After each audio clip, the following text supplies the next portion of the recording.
You ready to roll?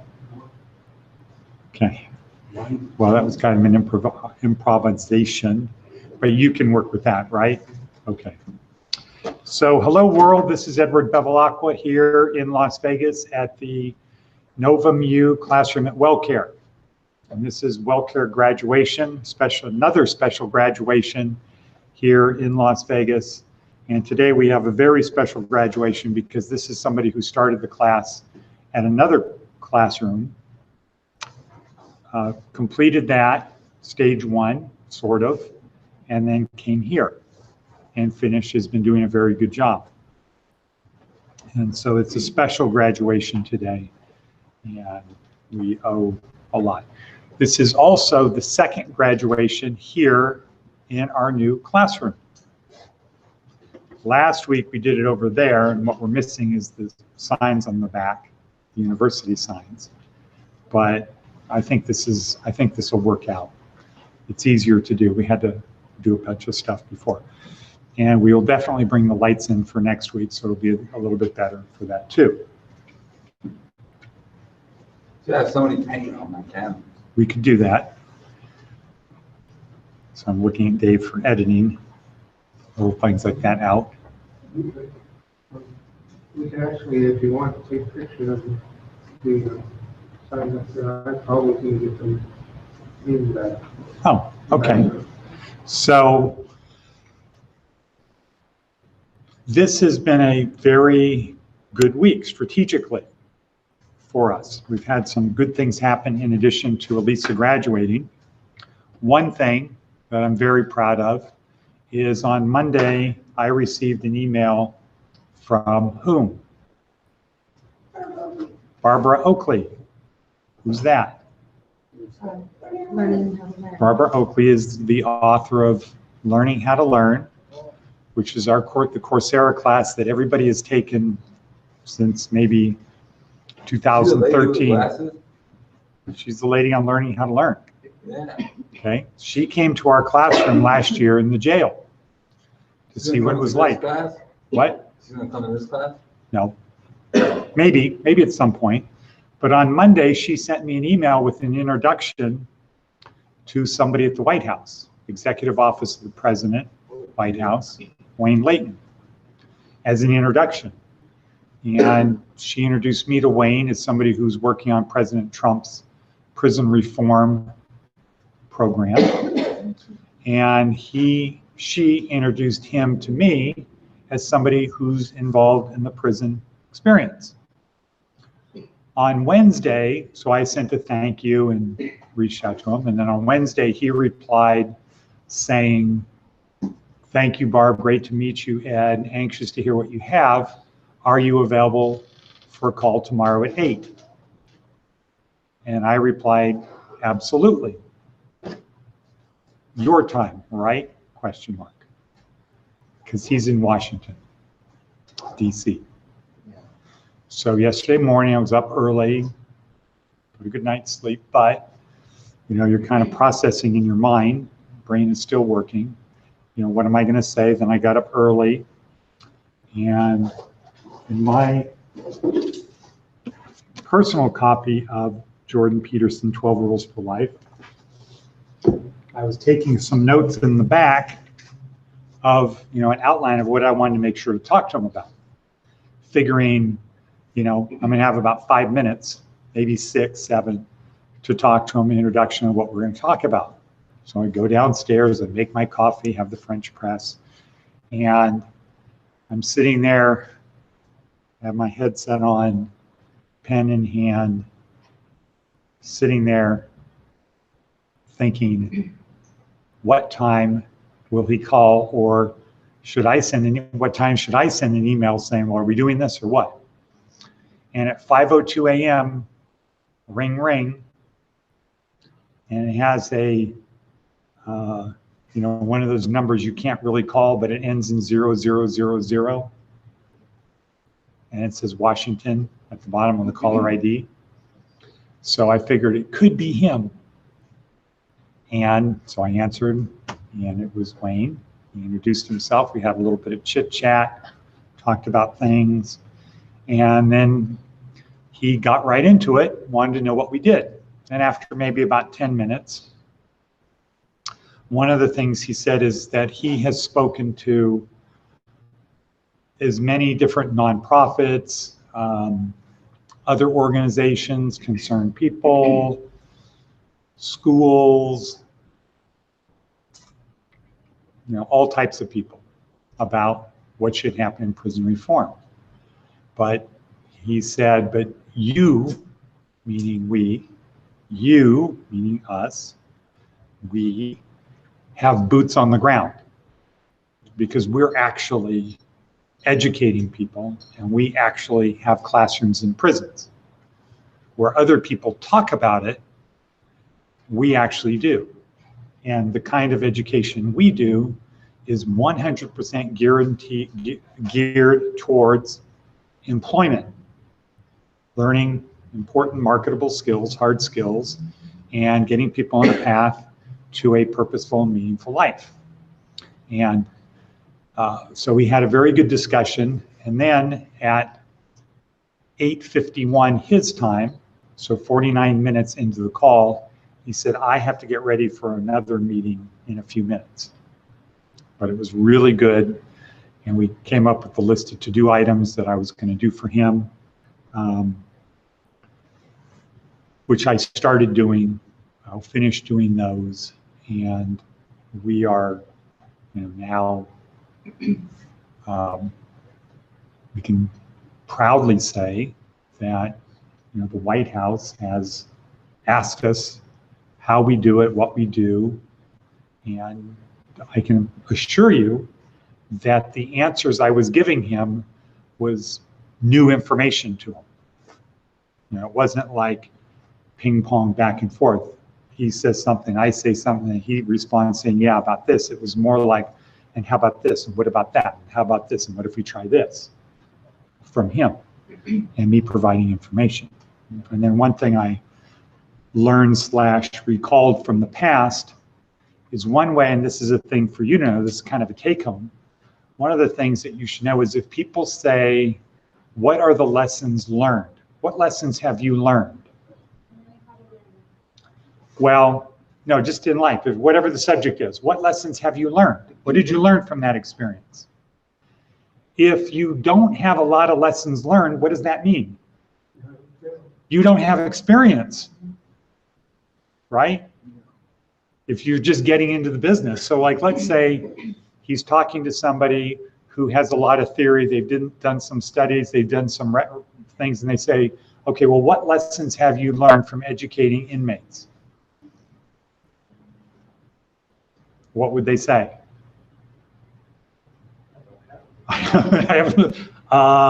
They'd say, well, we learned it's hard to do research papers or something. But he said, well, what lessons have you learned? And I said, well, the biggest lesson we learned is, and I told him, he was like, huh, never thought about that, but I exactly get your point. That's the biggest lesson you learned? I said, yeah. He said, wow, I would have never thought that was the biggest lesson you learned. Oh. So you said something. And then other lessons that we learned, and what about this, and that, and other things, and it was very good. One example was ID, trying to figure out how to do ID, and the problem is when you get booked into jail, when they take your fingerprints, if nothing comes up, whatever name you told them is your name, that's your name.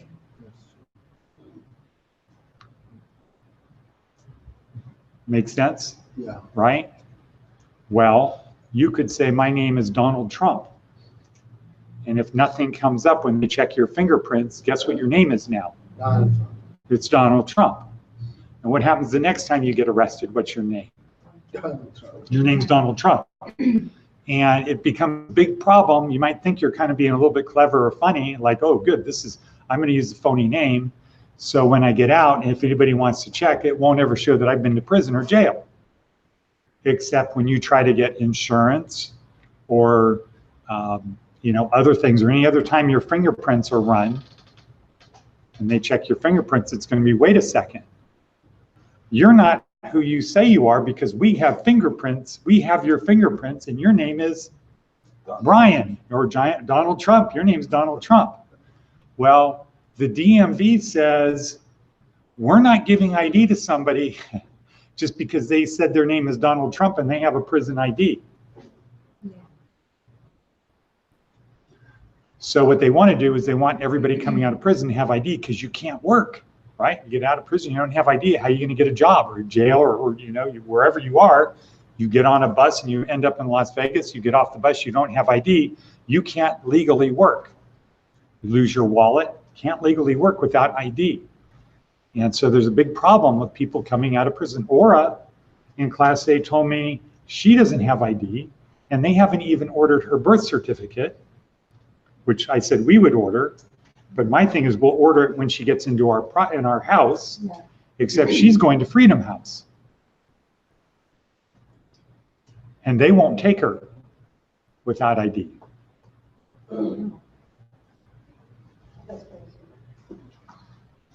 They won't take her because it's like, well, who are you?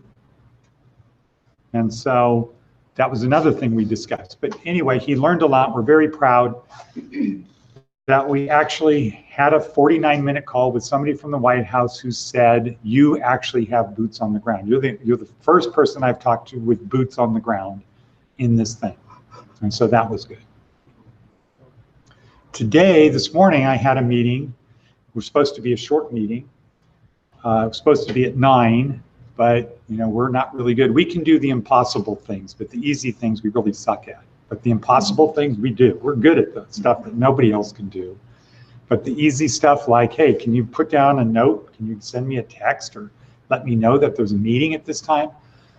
Oh, well, I forgot to do that. But I told you 3 weeks ago that we have a meeting at 9. You know, and forget about the fact that 9 out of 10 times that I've ever told you we've had an appointment, it's always gotten canceled. And I didn't remind you yesterday we have a thing. So, but I did tell you 3 weeks ago that we have an appointment this morning at 9. So anyway, so I was late for my appointment.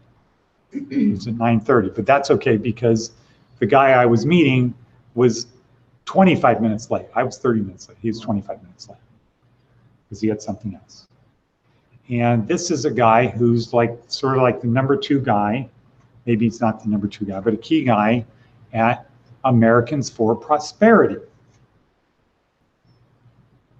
So I'm very proud that we had a meeting with them. It was supposed to be a short meeting.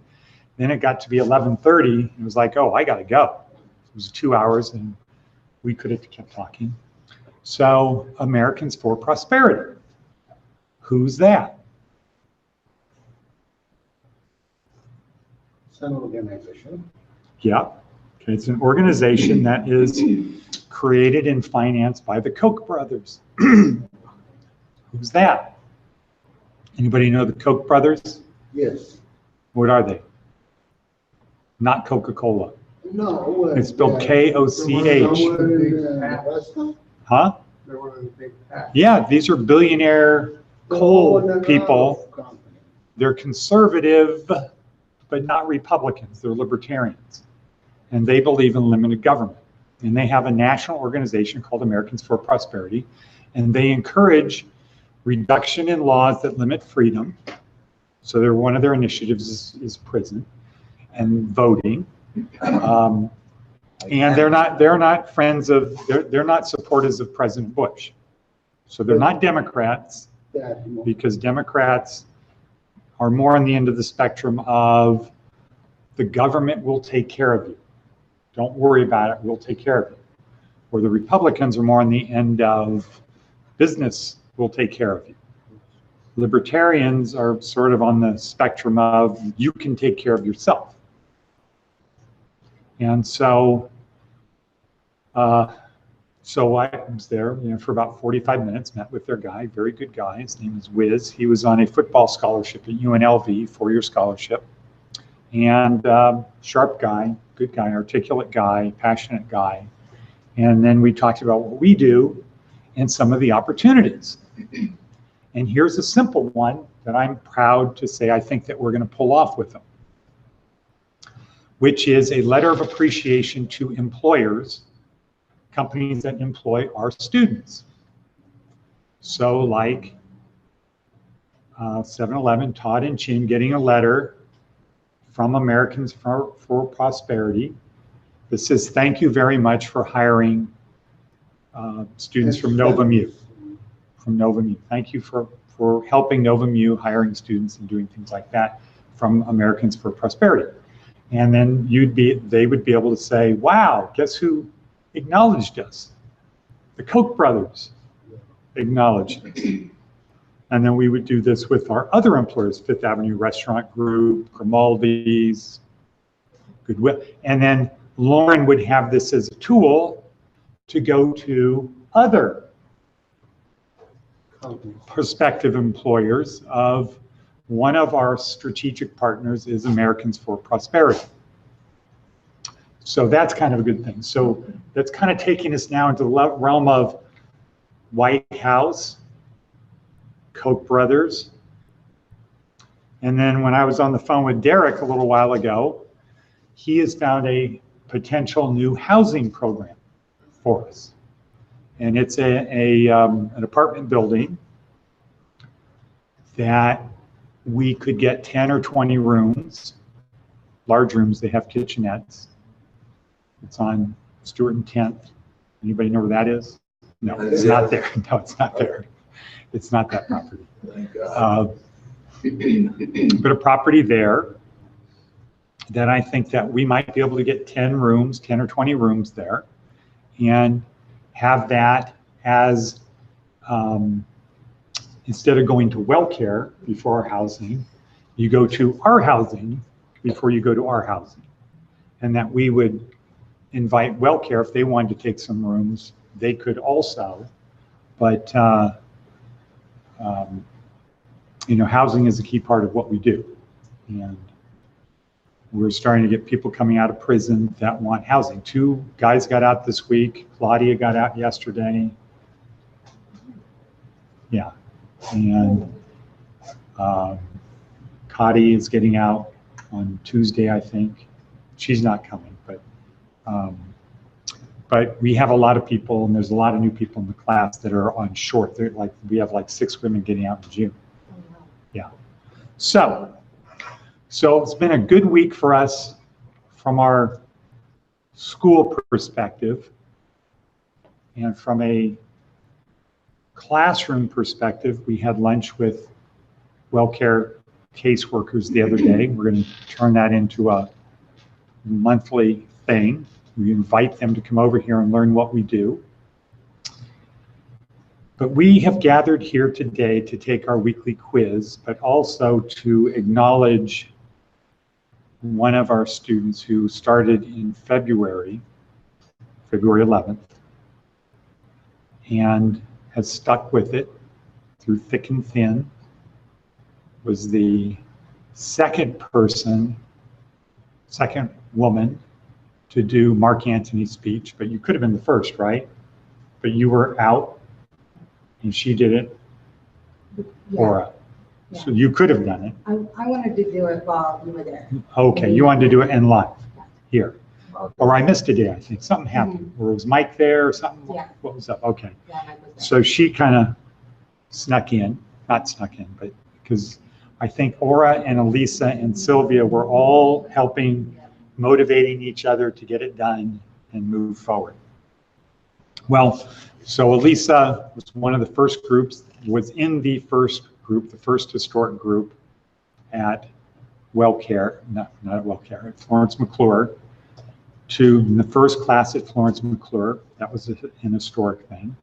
And then she came over here and then got into Wellcare and stuck with that. And then now I heard today you're going to be going to 7-Eleven. Okay, cool. And that will be, you know, another good thing. And so I have seen Elisa really change for the better over the since February. And so what we do in our graduations is we acknowledge our graduates and we talk about how they made the school better. Because our goal is to have classrooms have 300 classrooms around the country. And in talking to the Wayne Layton at the White House about that idea, and talking to Americans for Prosperity about the idea, they're very supportive because what they know of our program, they really like what we're doing and what we're trying to do. So we need to continue to be better. And we do our part, but it's our students also help us become a better school. So what we like to do in our graduations is acknowledge live for the whole world, because this is live on YouTube right now. We like to, right, Richard? So we like to acknowledge and thank them for sticking through it, because it's not always easy, not always fun. It's not supposed to be easy or fun all the time. And talk about how they made the school better. And so I remember the first time, kind of the first day in class at Florence McClure with Elisa, and Elisa was somebody that had to say something, right? Okay, had to say something. And the first time Lisa got up to do her memorization, she stood and I said, okay, stand up. Remember that? Okay, stand up. And she said, oh, you've got jokes. And then she did her thing, because you know we're going to have to adjust the camera when she comes up here. But so Elisa was somebody that really kind of had, would usually respond to something, and there was an edge of humor in it. And sometimes humor is not always the best thing, right? Sometimes humor is a defense mechanism, or if you're an employer or you're doing an interview with somebody and they always have to tell jokes, is that a good thing? No. Yeah. In their mind, it might be, well, I'm just trying to keep it light and friendly, but in the other person's mind, it's, we're not sitting here joking. This is work. And they're not really funny jokes either. And I'm not talking about Elisa's jokes. Okay. So Elisa really, really, really, I'm very proud of Elisa. She really has stuck through things and weathered on, times in the past it might have been, screw this, I'm better than this. But you find when you go through bad times, they make you better. And so somewhere, I guess in our storage, we have a poster from Nietzsche that's translated into English that says, that which does not kill me makes me stronger.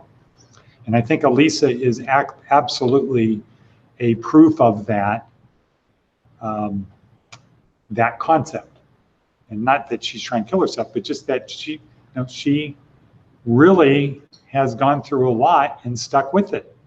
She just kind of dug her fingernails in, hung on. Other people that came out that were with Elisa, kind of pals, right? Couldn't hang, probably tried to pull her along with them. She didn't go. A lot of opportunities to just say, screw it, it's not worth it, too hard, not fun. This isn't what I signed up for. I've been out on my own before, I can handle it, I can do things, I don't need this. And so I'm very proud of Elisa for sticking with it, because it's also a good example for other people. And I will tell you that the other women at Florence McClure, when they hear, are always interested in how's Elisa doing, and they're always encouraged. One, they're glad that you're still in it, but two, they're encouraged because that gives them hope. They see, and it's not like, well, if Elisa could do it, I could do it. It's not that kind of hope. It's like, wow, we've got somebody who's not doing what we tend to do, which is quit. She's sticking with it. All I have to do is follow in the footsteps of Elisa. I just have to keep moving forward, and I can't get distracted by what's over here, that butterfly up there, or I just got to keep moving forward. I just have to have forward momentum, show up every day, do my thing. And so we really owe a lot to Elisa. And when I'm talking to the deputy director, talking to Helen Peterson, and they're saying, how's it going? I have somebody that I can talk about in a really positive way, because Elisa stuck with it. And that's what it takes, is somebody to be the first person to go all the way through. So as part of that, besides our diploma, we got a special cake for Elisa. Nice. We usually just get cupcakes. And we could spend 50 cents more and get the best cupcakes, but I'm too cheap, so we get the other cupcakes. But this was an important thing, and I wanted to make sure that it was a memorable thing. And then for the rest of the world, here's Elisa's certificate of completion. You see TED, Coursera, Quizlet, and oh, this isn't it. This is the wrong one. This says University of Michigan. It should say, so we'll have to correct that. It should say UC San Diego on it. So Elisa, if you would, please come up. And thank you. Thank you. This.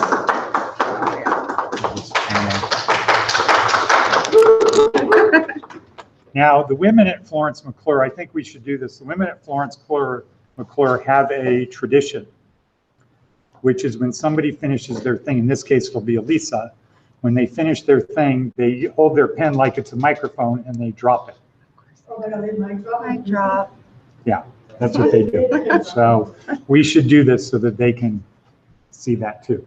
So let me get around behind you. Hi. So, this program, when I first started this program, I was in intake, or when I was in intake at Florence McClure, I thought I was going to get out of prison and have literally nothing and no one. I didn't know what I was going to do. I was planning exactly what my hustle was going to be, and I was terrified. So when caseworker Peterson told me that I was going to be in this program, I thought it was going to be just like, you know, getting it right or MRT, and I was like, all right, well, here I get to go talk about my past again. And in reality, this program has given me hope and courage and knowledge in a big way, and it's been kind of my shoes to take these steps that I've needed to take, because I was going barefoot for a while there. So so thank you, you guys. I appreciate you so much. And Wellcare didn't help me start this, but they did help me finish it. So I appreciate them as well. So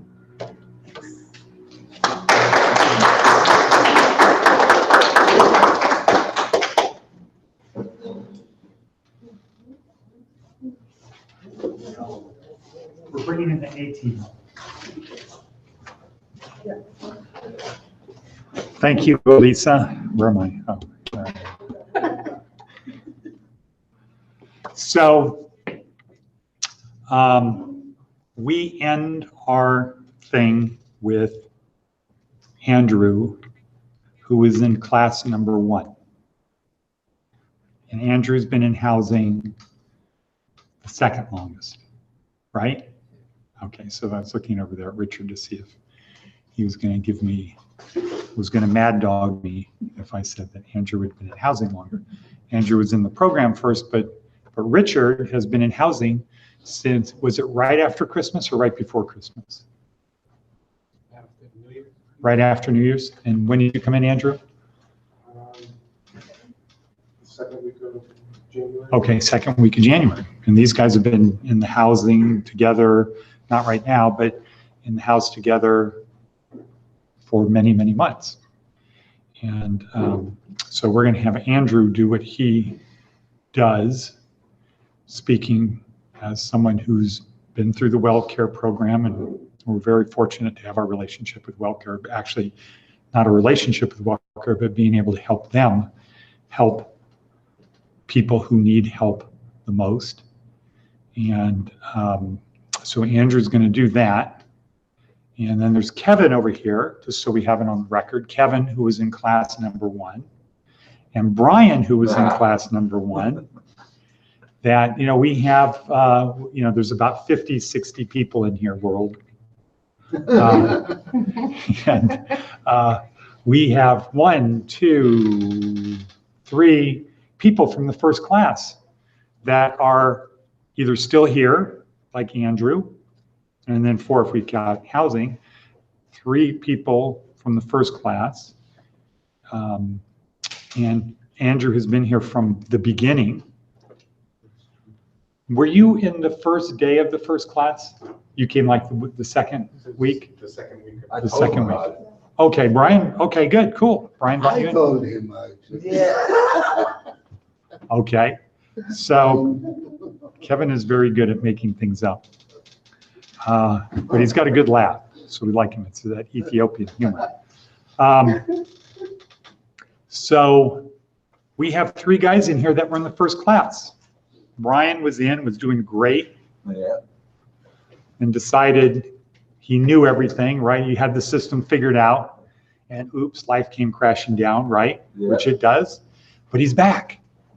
He's back. The hero's journey. And that's right, he's on his hero's journey, and he got knocked down, but he's back up on his feet, moving forward motion.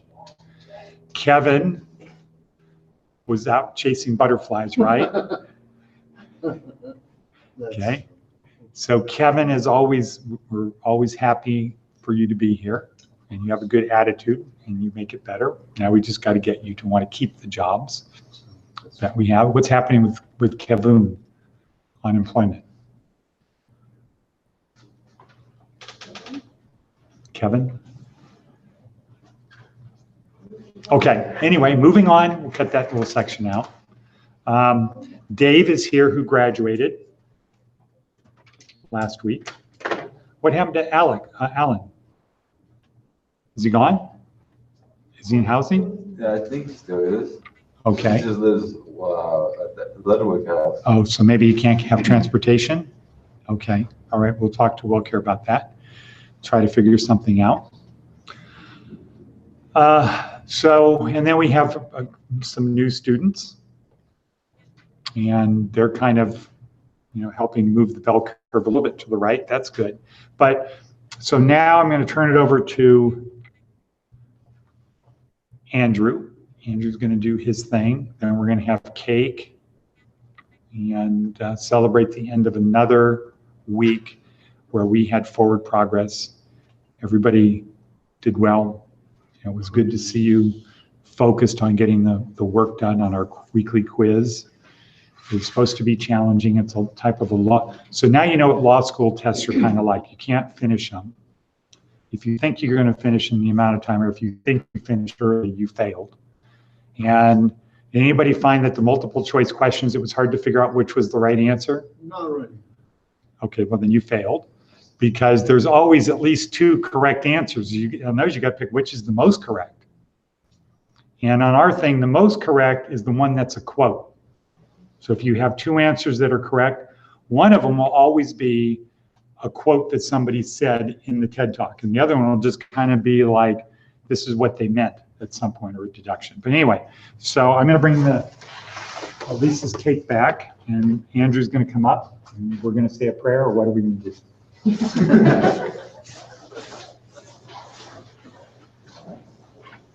All right, first I'd like to thank Wellcare because, I came through Wellcare. They did a lot for me. They're still doing a lot for me, and they're just good people. Rob, Max, Mars, they're all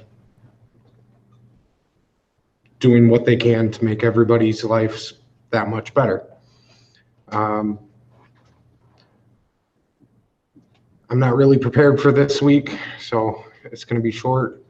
You guys make the world go round. You guys are the ones doing the work. You guys are the ones putting in the effort. So you guys, congratulations. You guys are doing it. And without you guys, there would be no us. So come with us. Thank you.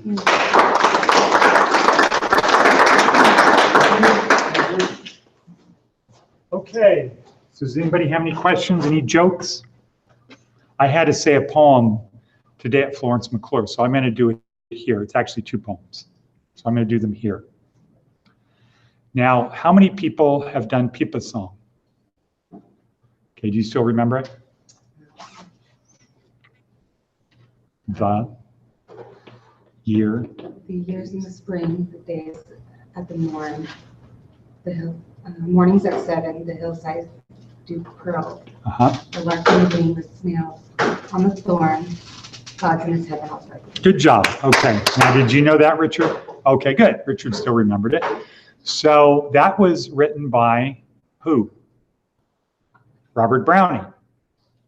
Robert Browning's wife was Elizabeth Barrett Browning. And she wrote what? How do I love thee? Let me count the ways. One of the later poems that we have is called what? Do not go gentle into that good night. And that, do you have a book? Did you get a book? Yeah. Okay, and that one was written by, oh, it's not Ogden Nash. Doesn't matter. Anyway, Robert Browning and this guy died on the same day. Can you look it up? I don't have it right now. You lost your book. Okay. So, anyway, they died on the same day and they went to heaven. Okay, who did Do Not Go Gentle? It's at the back of the book. Dylan Thomas. Dylan Thomas and Robert Browning died on the same day. They went to heaven, and St. Peter said, if you want to get into heaven, you have to prove you're poets. You can write a poet. So I'm going to give you the first word of a poem and the last word, and you have to make up a poem. I'm going to give you the first and last words of the poem, and you have to write a poem. You have to come up with a poem, like right now.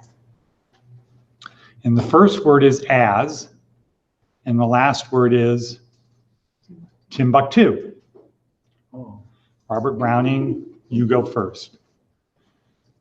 So he's thinking.